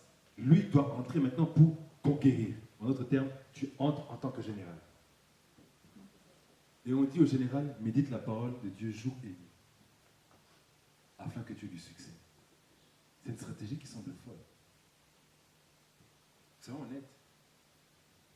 Moi, si j'étais à la place de Dieu, j'aurais dit 3 heures d'équitation, 4 heures de tir à l'arc, exercice à l'épée, étude des stratégies militaires. Mais oui, soyons honnêtes. Parce que ceux que tu vas trouver de l'autre côté, tu les as vus avant. Et la Bible dit que c'était des géants, des fils d'Anak. Vous savez ce que c'est? Qui sont les fils d'Anak? Oui? Qui a déjà entendu parler? Les fils d'Anak? C'est les géants de l'époque de Noé. Goliath était un descendant des fils d'Anak. Vous savez, Goliath avait 3 mètres de haut. D'accord? Aujourd'hui, quand vous regardez les livres des records, les hommes les plus grands vont dans les 2,70 m, 2,80 m, et vous les voyez toujours avec une cape. Parce qu'ils n'arrivent pas à se maintenir. Goliath, il tenait debout. Imaginez sa masse musculaire. Imaginez même son poids. Et quand tu calcules le poids de toutes ces armes, c'était presque 100 kilos d'armes qu'il avait sur lui. Cuirasse, casque, protection au niveau des tibias, bouclier accroché dans le dos, épée placée dans le dos. Près de 100 kilos d'armes. Imaginez maintenant un homme de 3 mètres de haut, large comme la double porte là-bas dans le fond. 100 kilos d'armes sur lui, qui court vers un petit enfant chétif qui s'appelle David. Mettez-vous dans le contexte. La terre tremble quand il court. Quand un camion passe ici, ça tremble jusqu'ici, non? Imaginez un gars, c'est 100 kilos d'armes, donc tu peux imaginer que le gars n'était pas loin de 250 kilos. Armes comprises. Il court, un homme habitué au combat. Il court. Et ces gens, ces personnes-là, Josué les a vus quand il était allé là-bas. Et c'est pourquoi la moitié du peuple a pleuré. Oui. Il a dit oui, le lait, le miel, plus haut. Les gens disent ouais. Mais il y a une chose que Moïse n'a pas dit. Il y a des géants. Ah. Et ce sont des armées entières. Et écoutez, rappelez-vous ce qu'ils ont dit. On était à leurs yeux et à nos yeux comme des sauterelles. Maintenant, 3 mètres. C'est quoi? C'est 1 mètre de plus que la porte à l'arrière? Au niveau de l'horloge, je mets à côté, j'arrive 83. Qu'est-ce que je vais faire? J'arrive peut-être à sa rotule. Comment je vais le frapper? Comment je vais l'atteindre? Lui, il fait ça et c'est fini. C'est tout. C'est fini. On n'en parle plus. Mais c'est ce genre de personnes-là qui devait affronter. Et Dieu lui dit, Josué, médite ma parole jour et nuit. Il dit, moi j'aurais préféré que tu m'aides à fabriquer des catapultes. J'aurais préféré que tu me donnes des armes à laser ou des mitrailleuses, comme ça je les abats. Et il va beaucoup plus loin. Quand les espions sont revenus, ils ont dit, c'est un pays qui dévore ses habitants. En d'autres termes, les habitants de ce pays-là, il y avait une catégorie qui était mangée. C'est ça, dévorer, non? Et tu sers de nourriture à qui? Aux animaux? Aux animaux? Non. Ravage. Et c'est ce genre de personnes-là que Josué doit aller affronter. Et qu'est-ce qu'il dit? Médite la parole jour et nuit. Quand tu regardes ça, à tes yeux, le paradoxe qu'il y a entre une guerre où vous êtes presque voué à la destruction et Dieu qui te dit, ma stratégie, médite ma parole jour et nuit. Médite ma parole jour et nuit. Et médite ma parole jour et nuit. Josué l'a fait et Josué a réussi. Et c'est ce que Dieu te demande de faire. Tu vas avoir du succès, tu veux marquer l'histoire. Médite la parole jour et nuit. Tu passeras aux yeux de beaucoup de gens pour un sage. Les proverbes même disent, même par ton silence. Les gens vont te parler, blablabla, truc. Et puis au moment où tu vas ouvrir ta bouche, oui, tout le monde va écouter. Même ton silence va commencer à parler. Lisez les proverbes, on le dit. Alors, médite, c'est que ça n'aime pas tes yeux, c'est médite.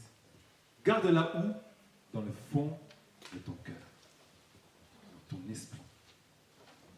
Cette parole-là ne doit pas rester dans ta tête, ça ne doit pas être de la théorie. Ça doit être dans ton cœur. Et une fois que c'est dans ton cœur, on dit que de là viennent les sources de la vie. Vous vous rappelez de la parabole du semeur? 4 types de terre. Il y a une seule terre qui porte. D'accord? Décortiquons un peu, rapidement. Première terre, rocailleux, le cœur est dur. Tu ne reçois pas la parole, on dit que le diable vient et il prend la graine et il part. Deuxième type de terre, c'est une terre qui est dure et ça rentre de quelques millimètres ou centimètres dans le sol. Ça pousse très vite et dès que le soleil vient, ça sèche. D'accord?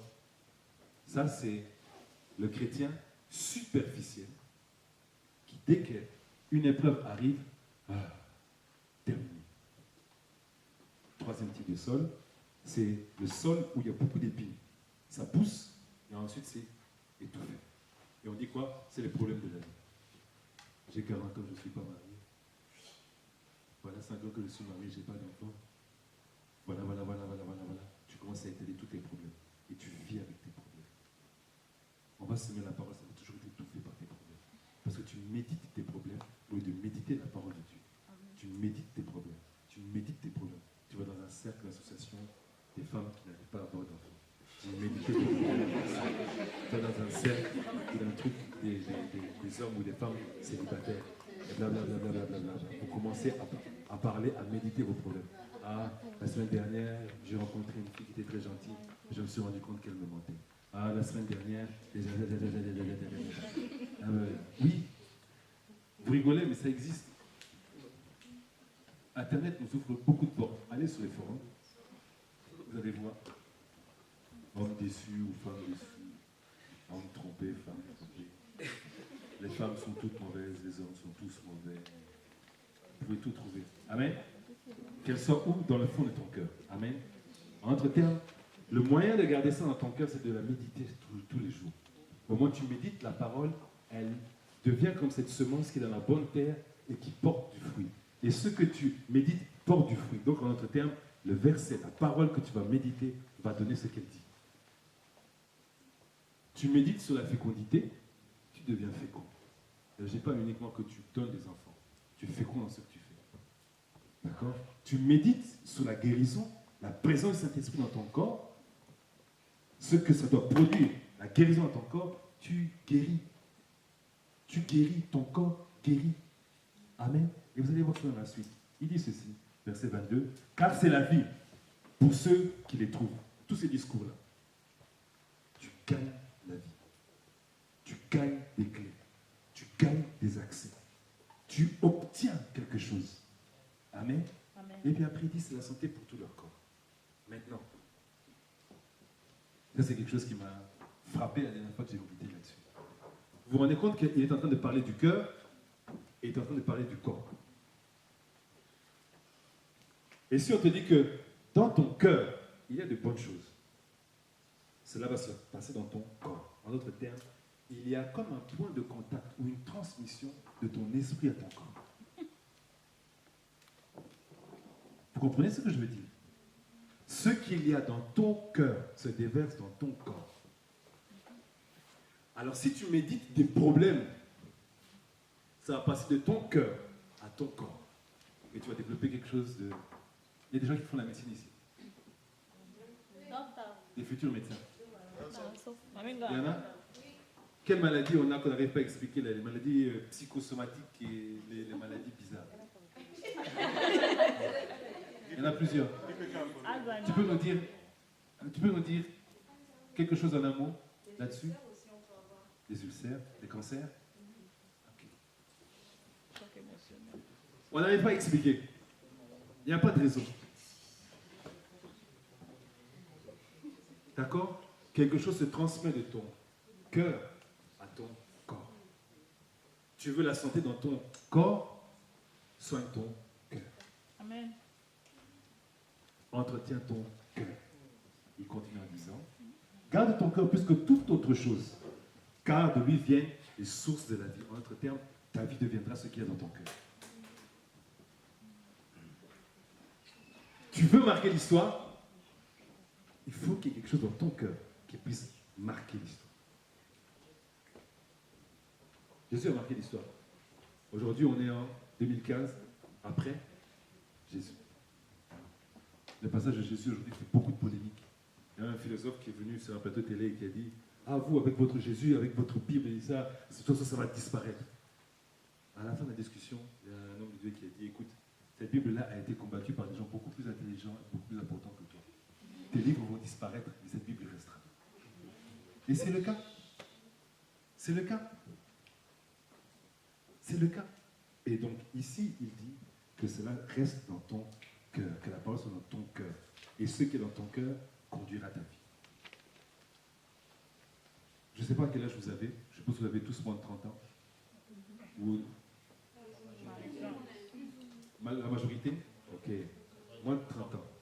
Vos 10 prochaines années dépendent de ce que vous allez mettre dans votre cœur aujourd'hui. Et je dirais même plus. Il y a une personne qui me disait, tu sais, les 25 premières années de ta vie déterminent les 25 suivantes. Et ce que je dis souvent aux ados à l'église, c'est triste que la moitié de ces 25 premières années, tu les passes à l'adolescence. Un âge un peu, voilà, là où c'est là que se fait le décrochage scolaire, c'est là que la délinquance arrive, c'est là que beaucoup de courts-circuits dans la vie entrent. D'accord? Et on se rend compte que ces courts-circuits vont déterminer tes 25 suivants. Donc, à 25 ans, c'est comme si tu avais déjà 50 ans. Déjà, ta route est déjà tracée. Donc, nourrissez-vous de cette parole-là. Méditez cette parole-là, comme Josué a fait. Méditez cette parole-là. Méditez. Vous allez voir, Abraham méditait la parole. Quand les anges l'ont rencontré, il était seul en dessous d'un arbre. Il ne faut pas croire que, comme on voit souvent dans les films, Abraham avait 2-3 tentes qui étaient là. Abraham avait plus de 300 soldats. C'était un village.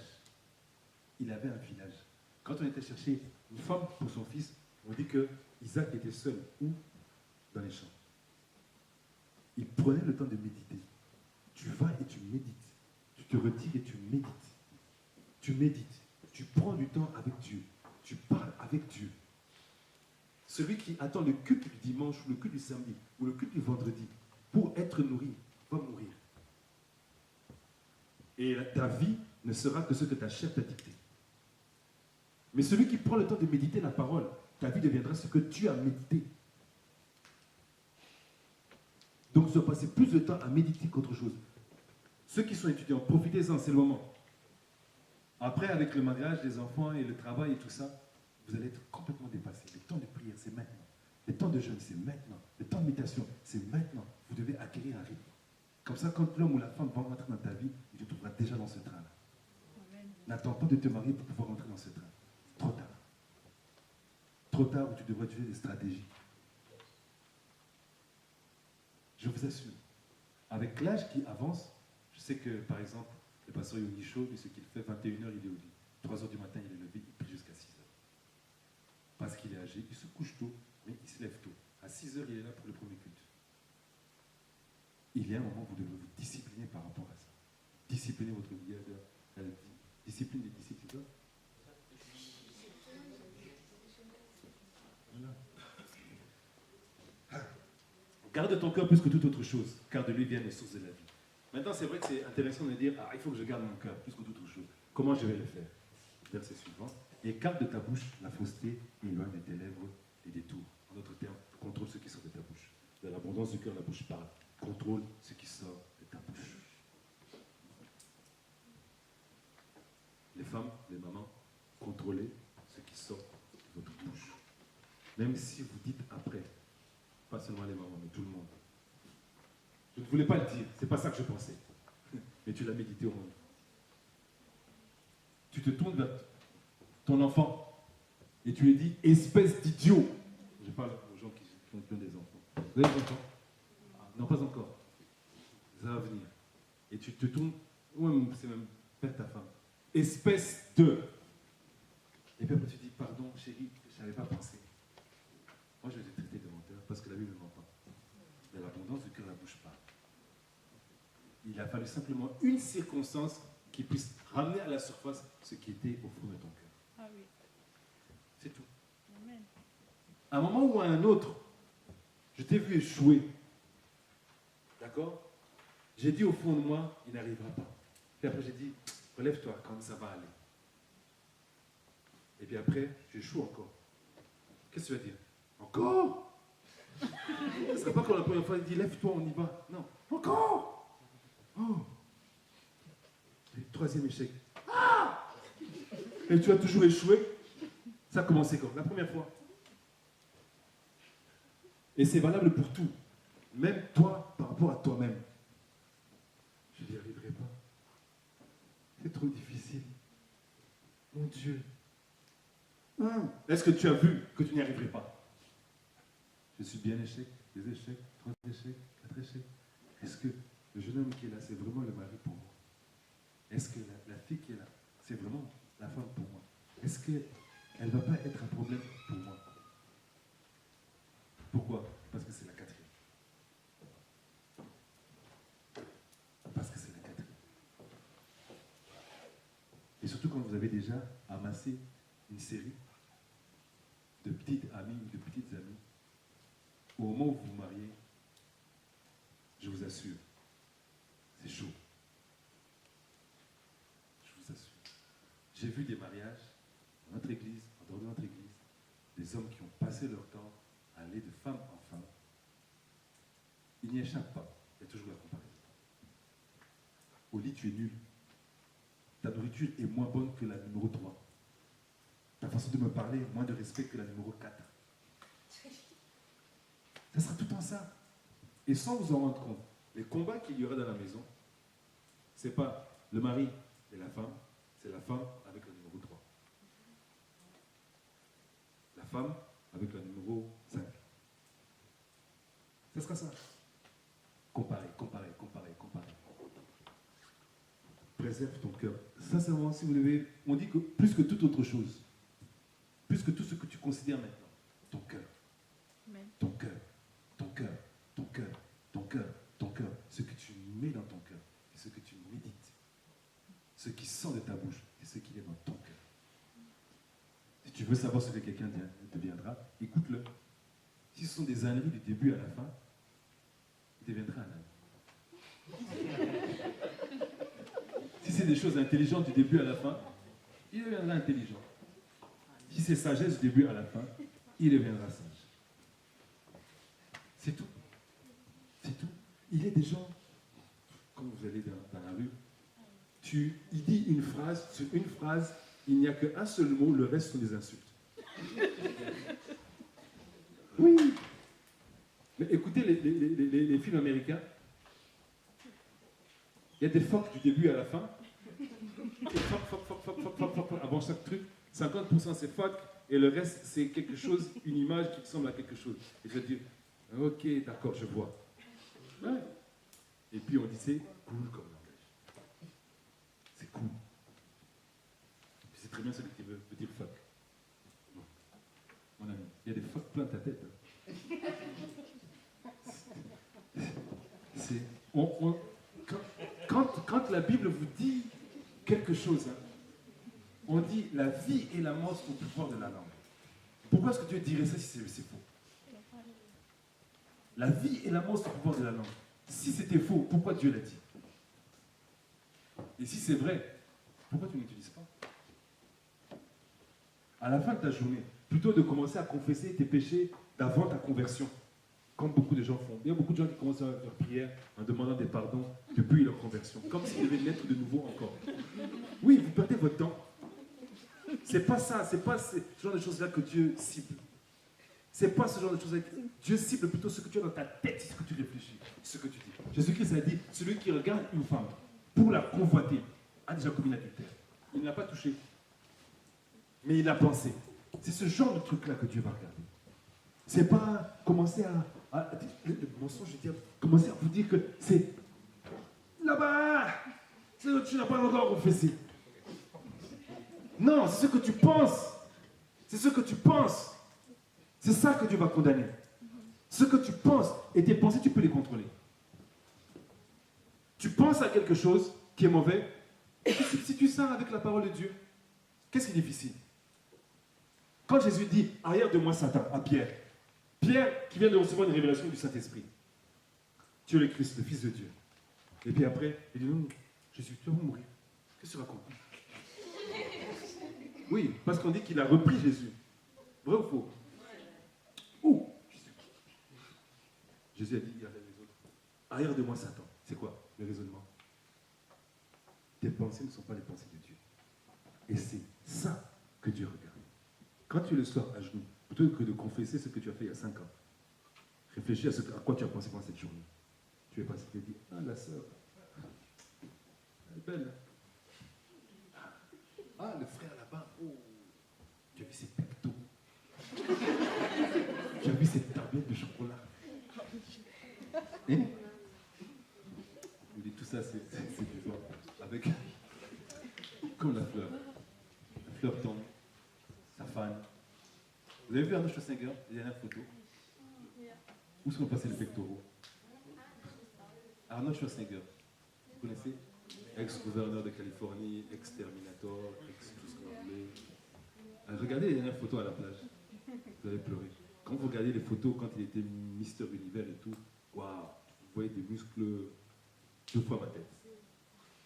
Aujourd'hui, c'est écrit. C'est écrit. Et ce que j'ai à vous dire, c'est faites attention à ce que vous mettez dans votre cœur. Faites attention. Je vais profiter encore de l'aide d'étudiants en médecine.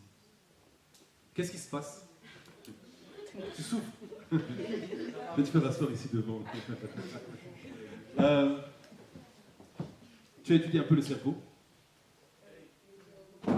Les ondes du cerveau. Non,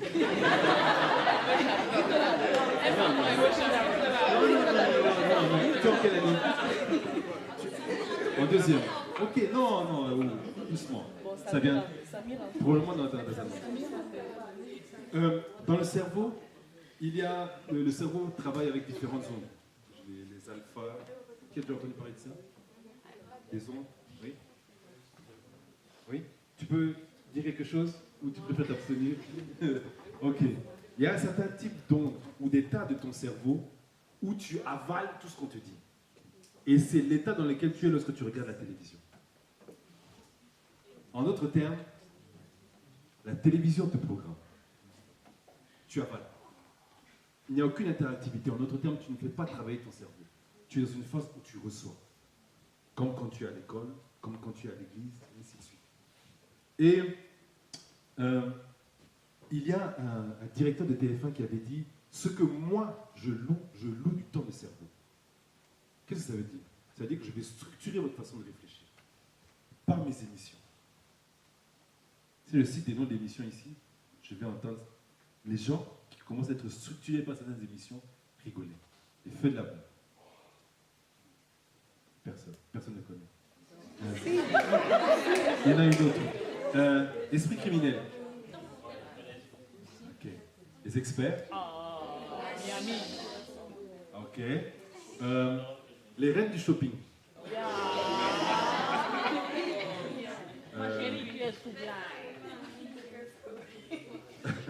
Hein? Quoi? Secret Story. À l'époque encore c'était Star Academy. Qui a regardé les primes de toutes ces émissions-là? Il n'y a pas de honte. Qui a regardé les primes? Vous savez, on structurait votre façon de voir les choses, votre façon d'apprécier les choses, votre façon de regarder. On structure, on construit, on vous prend du temps de cerveau, on structure votre cerveau. Ah, c'est moche, parce que... comment elle s'appelle encore? La femme... Voilà. Voilà. Parce qu'elle a dit que c'était moche. À la maison, j'ai des amateurs de cette émission-là. C'est pour ça que je dis. Elle a horreur des leggings.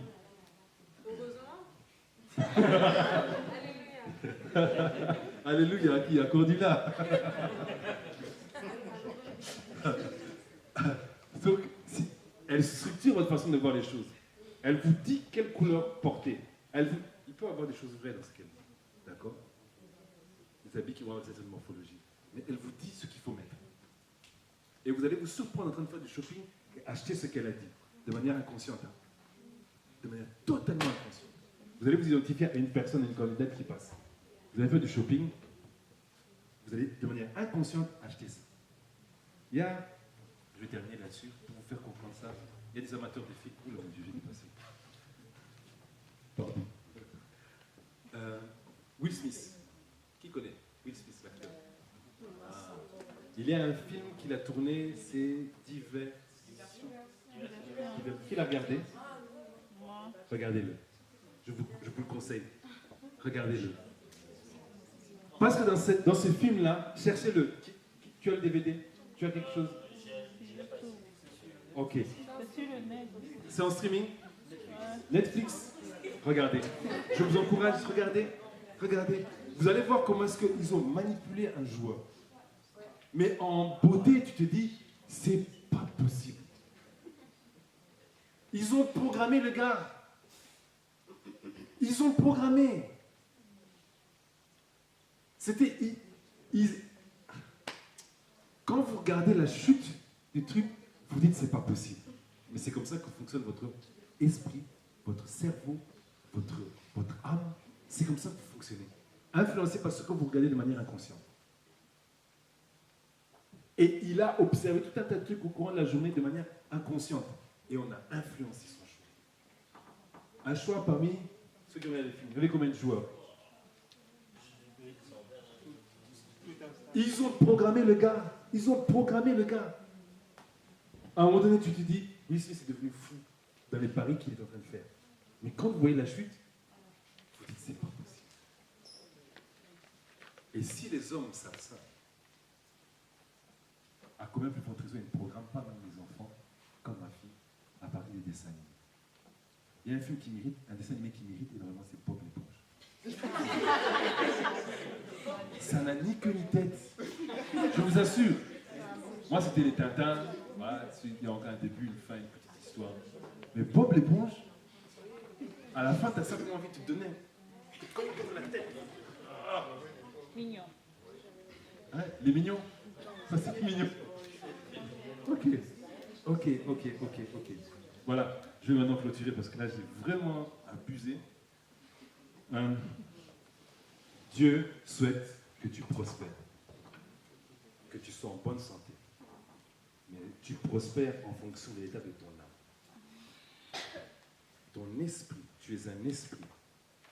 Ce qui permet à ton esprit d'être fort, costaud et de diriger ta vie, c'est que cet esprit soit nourri par la parole méditée de Dieu. Amen. Quand Jésus dit, l'homme ne vivra pas seulement de pain, mais toute parole qui sort de la bouche de Dieu, en réalité, c'est tout réma. Pas logos, pas simple parole, mais parole révélée. Là, au moins, la parole est claire pour toi. Tu dois vivre avec ça et tu te nourris de ça. D'accord? Et au moment où tu as médité cette parole-là, et que cette parole-là est dans ton cœur, ce que cette parole dit, tu le deviendras. Tu le deviendras. En d'autres termes, quand il dit « je souhaite que tu prospères », ça veut dire que ça ne dépend que de toi. Et ça te ramène à une chose, une clé que je vous donnerai sans... je vais vous donner la référence, Matthieu 6,6, très facile. Matthieu 6,6. C'est dit, lorsque tu veux prier, il n'a pas dit va à l'église. Lorsque tu veux prier, il n'a pas dit rassemble des gens. Entre dans ta chambre, ferme la porte, et là, dans le secret, rencontre Dieu. Il dit, prenons-le, comme ça on clôture et on prie là-dessus.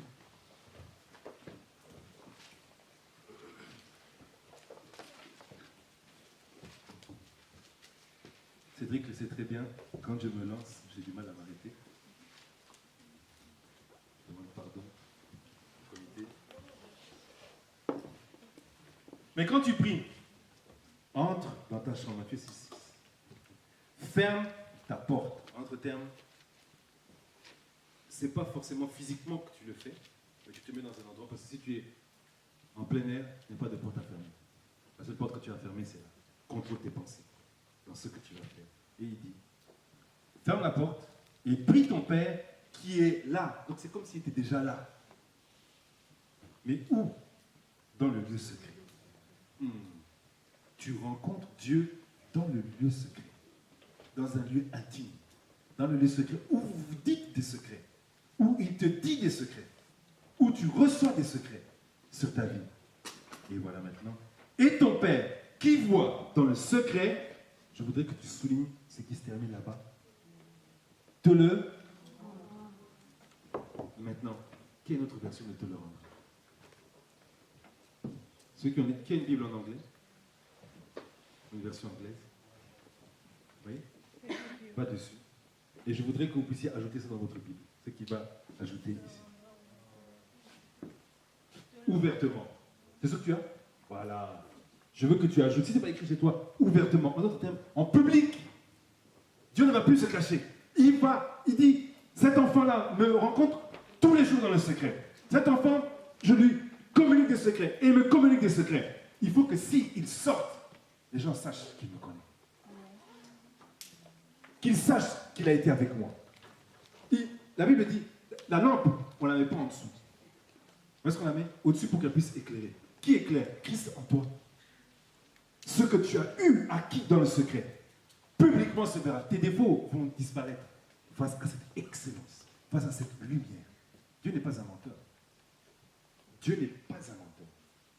Ce que tu fais dans le secret avec lui, ouvertement, il le dira. Ce qu'il faisait dans le secret avec Abraham, lorsque Abraham a prostitué sa femme, parce que c'est vraiment prostituer sa femme, qu'est-ce que Dieu a fait? Ouvertement, il est allé vers le roi. Il a dit, remets la femme de mon prophète. Il a dit, ah, je comprends pourquoi dans ma maison il y avait des hémorroïdes. Je comprends pourquoi dans ma maison tout le monde était stérile. Je vais remettre la femme. Mais il m'a dit que c'était sa sœur. Remets la femme et il va prier pour toi. Et tout ça va disparaître. Pourquoi? Parce que dans le secret, Abraham a rencontré Dieu. Que ce soit le secret de votre vie, le secret de votre succès, que vous puissiez marcher avec. Dieu souhaite. Alors je travaille sur le souhait de Dieu, parce que ça ne dépend que de moi. Et dans ce travail-là, qu'est-ce que je fais? Je rencontre Dieu dans le secret. Dieu me communique des secrets. Il me révèle des secrets. Et publiquement, Dieu montre que je le connais. Amen. Ouvertement, Dieu montre que je le connais. Amen. Amen. Amen. Gardez ça dans votre cœur. Gardez ça dans votre cœur. Méditez cette parole-là. Dans 3 Jean, méditez cette parole-là. Dans Matthieu, méditez cette parole-là. Dans Proverbe 4, méditez cette parole. Dans Proverbe 20, méditez tout ça. Méditez tout ça. Méditez tout ça. Méditez tout ça. Et grandissez avec. Amen. Amen. On va se lever, on va prier.